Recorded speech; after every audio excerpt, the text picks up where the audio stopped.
It has not been taken down, so that is clearly where she stands and someone Fetterman is supporting. Disarm the police, she says. Let's welcome in now former New York City Police Commissioner Bernie Kerik. Bernie, always great to see you.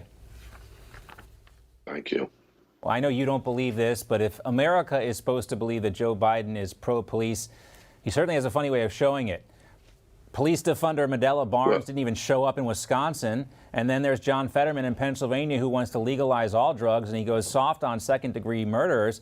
How does that match up with what President Biden said about funding the police last week? Well, there's a couple of things that stand out, John. Number one, I don't care who you are. If you're running for state office, federal office, and the President of the United States comes into your jurisdiction, there's no conflicts. You go, you're there, you're with the president. In this case, Barnes made sure that his schedule conflicted with the president's, and he took off running. He ran because he doesn't want to be seen with the president. That's the bottom line. That's the only excuse there could be. Barnes is somebody that wants to defund the police. Biden is now saying he wants to fund the police. But listen, Joe Biden can't escape from his past. Joe Biden can't escape from the Antifa and the riots in 2020. He can't escape from his own vice president putting up bail and pushing bail for the people that were involved in the Antifa and the Black Lives Matter riots. So Joe Biden has no right to talk about funding the police today because we know what's in his heart. We know what his administration has done, and we know what they continue to do behind the scenes. There was a recent New York Times op-ed piece that says the, quote, defund the police movement is dead, and then asked the question, now what? The writer Charles Blow cited a poll that said no race with a majority in support for defunding the police. Only 23% of black people supported decreasing police funding, 16% of Hispanics supported defunding the police, and only 13% of whites supported defunding the police. But then he closes that op-ed piece with this, quote, I fear that the signal we are sending to all the people who truly believe that there would finally be real change in policing and the possibility of more equity in our criminal justice system is that racial equity is a tertiary issue that is lower than people want to admit on the social hierarchy of policy priorities. We will regret that. Now, I don't know about racial equity being a tertiary issue, but it's definitely secondary to the basic need for safety, the basic human need for safety.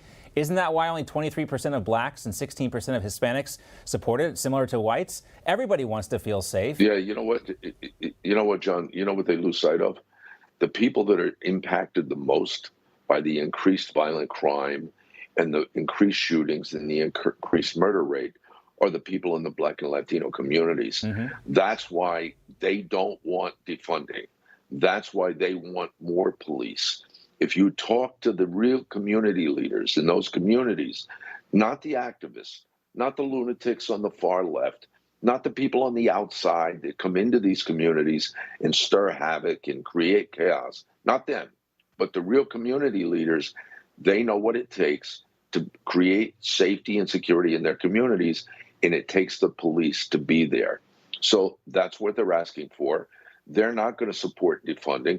And I would bet this election, the 2022 election, you're going to see them voting in a way where they ask for more safety and security.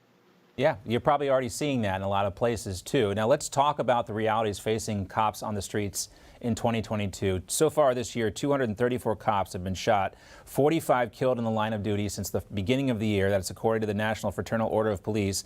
These numbers represent an increase of 6% from this same time last year.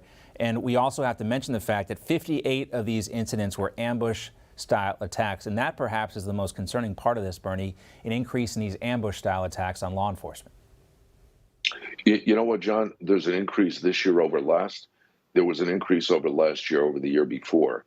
There's going to continue to be increases like this, and these attacks on cops, these ambush type attacks, these are going to continue until you have real leaders that call it out. These are going to be real. These are going to be real incidents until true leaders in the positions of mayor, police chiefs, governors, until they start enforcing the law, putting in prosecutors, put prosecutors in place to enforce the law. We have radical left-wing, staunch left-wing radical prosecutors in a number of cities that are run by Democrats around the country, and basically they're not enforcing the law. They That got to be emboldens called out. It sends a message. No, they got to be called out. They got to be voted out. Right. They got to be voted out. Recalled is what I meant to say. We saw that in San Francisco. It wasn't as successful in Los Angeles, but we know that and that energy is not going away, too. And real quickly, Bernie, we got to wrap up on this. Now, you were one of the first people to really warn me about what was honestly going on at Black Lives Matter. This follows up on that, and it turns out this is more of a business than it was ever a real nonprofit organization. One of its leaders is now facing criticism from other BLM leaders. There's a lawsuit that's been filed by BLM against the executive of the Black Lives Matter Global Network Foundation, which is different than Black Lives Matter Grassroots. Black Lives Matter Grassroots says Black Lives Matter Global Network, and this guy Bowers has stolen $10 million from their organization. So, and you also got to listen to this. The response from Bowers, they are calling these accusations harmful, divisive, and false. Quote, BLM Grassroots ignored or refuted our offers. To the contrary, they would rather take the same steps as our white oppressors to utilize the criminal legal system, which is propped up by white supremacy. So when they get sued and accused by other Black Lives Matter leaders of stealing money, they cry racism. That sounds about right, doesn't it?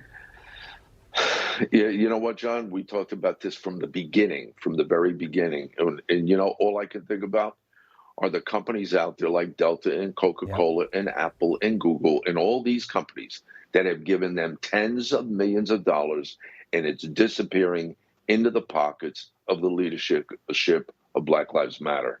When is it going to stop? Yeah, maybe next time I book a flight on Delta, I can ask for some money back because my plane tickets have gone up by like 30% year over year. Great to see you, Bernie, as always. We appreciate it. Thanks, John. Hey guys, it's Rob Carson. September is historically the worst performing month for the stock market, so you better be ready for it. The Fed continues to aggressively raise rates, and JP Morgan is forecasting another mega rate hike September the 21st. Is that why Jamie Dimon said an economic hurricane is coming our way? Well, gold and silver have remained remarkably stable despite the Fed aggressively raising rates today. The Patriot Gold Group has a special incentive for Newsmax viewers. Huge! Now precious metals investors can enjoy the no-fee-for-life gold and silver IRA on qualifying rollovers, or enjoy free, discreet, insured shipping on all direct gold and silver purchases. Here's the number, 800-356-4470. Call 800-356-4470 today.